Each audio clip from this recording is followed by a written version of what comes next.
জানিয়ে দেব আজকে দিনের বিশেষ বিশেষ সংবাদ শিরোনাম। প্রথমেই সংবাদগুলো সংগ্রহ করা হয়েছে দৈনিক প্রথম আলো পত্রিকার অনলাইন ভার্সন থেকে। লিড নিউজ আছে, সেটা হচ্ছে নারী নির্যাতনের 68% আসামি গ্রেপ্তার হয়নি। ট্রাম্প মাস্কের উষ্ণ সম্পর্ক কতদিন টিকতে পারে। 7 রানে অল আউট, আন্তর্জাতিক টি-20তে সর্বনিম্ন রানের রেকর্ড। ইসরায়েলকে জবাব দেওয়ার প্রস্তুতি নিচ্ছে ইরান। ভোপালের রাজকন্যা আবিদা সুলতানা চালাতেন রোলস রয়েস, শিকার করতেন বাঘ। পরের সংবাদ হচ্ছে ঢাকা, চট্টগ্রাম, কক্সবাজারের 5 হোটেলের ব্যবসা কমেছে 144 কোটি টাকায়। মা বাবা আর 3 কন্যার ব্যান্ড একটি সঙ্গীত বিষয়ক ব্যান্ড করেছেন আর কি, মা বাবা এবং 3 কন্যা মিলে। পরের সংবাদে যাব, সেটা হচ্ছে ট্রাম্পের রাজনীতিতে কি প্রভাব পড়তে পারে বাংলাদেশে। এরপরের সংবাদ হচ্ছে গণহত্যার মুখোমুখি যে ফিলিস্তিনি প্রতিবন্ধীরা। পরের সংবাদ হচ্ছে সৈয়দপুর বিমানবন্দরে ঘন কুয়াশায় উড়োজাহাজ চলাচলে বিঘ্ন। 2026 বিশ্বকাপের পথে কত দূর এগুলো আর্জেন্টিনা ব্রাজিল। প্রথম আলোর সামনে বিশৃঙ্খলা চেষ্টা সরিয়ে দিল যৌথ বাহিনী।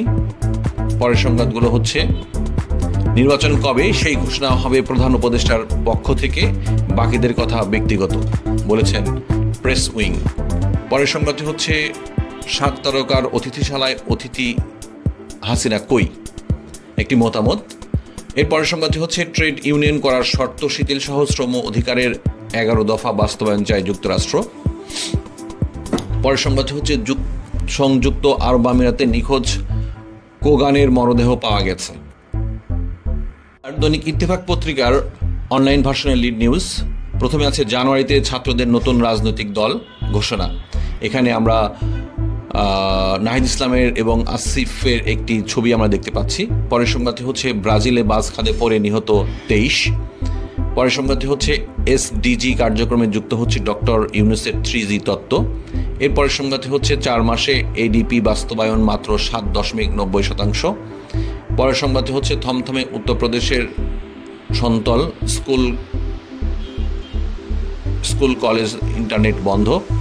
23 দিনেই রেমিটেন্স এলো $172.6 কোটি। সাবেক স্বামীর কবর জিয়ারতের পর মুখ খুললেন পরিমণি।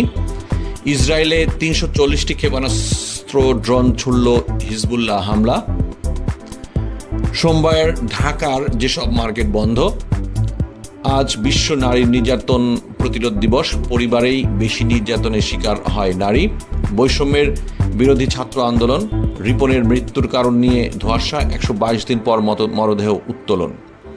পরের সংবাদটি হচ্ছে নির্বাচিত সরকারি দেশকে পুনর্গঠন করতে পারে বলেছেন তারেক রহমান। এরপরের সংবাদ হচ্ছে সরকার 6 মাসের মধ্যে নির্বাচন উপহার দেবে, প্রত্যাশা মেজর হাফিজের। এরপরের সংবাদটি হচ্ছে তারেক রহমানের নামে নানা মামলা প্রত্যাহার হচ্ছে না কেন, প্রশ্ন ফখরুলের। এবার আমরা যাব দৈনিক মানবজমিন পত্রিকার অনলাইন ভার্সন। ইসরায়েলে 340টি ক্ষেপণাস্ত্র ছুড়ল হিজবুল্লাহ। রাজনীতিতে তৃতীয় শক্তির উত্থান, সহযোগীদের খবর। নির্বাচন ইস্যুতে সরকারের উপর চাপ বাড়ছে। 5 BCS এর মাধ্যমে 18,000 কর্মকর্তা নিয়োগ হবে। বাস খাদে পড়ে ব্রাজিলে নিহত 23। গুলিতে হাবিবের মৃত্যু, অকুল পাথরে 2 সন্তান। এরপরের সংবাদগুলো হচ্ছে বুটেক্স ও পলিটেকনিক ইনস্টিটিউটের শিক্ষার্থীদের মধ্যে সংঘর্ষ। তৃতীয় দিন শেষে 181 রান পিছিয়ে বাংলাদেশ, হাতে উইকেট 1। দরিদ্র কমলেও বৈষম্য বেড়েছে।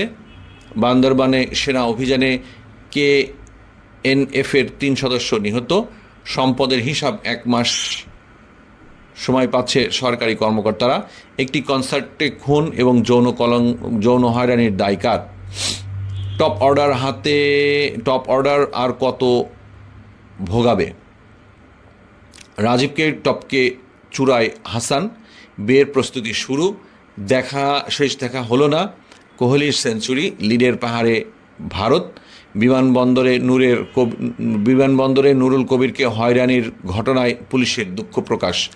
এগুলোই ছিল দৈনিক মানবজমিন পত্রিকার অনলাইন ভার্সনের লিড নিউজ। এই নিউজগুলো আপনার ডিটেল পেতে সংশ্লিষ্ট পত্রিকার অনলাইন ভার্সন ভিজিট করার জন্য অনুরোধ করছি এবং আমাদের চ্যানেলটি সাবস্ক্রাইব করার জন্য বিশেষ অনুরোধ রইল। ধন্যবাদ।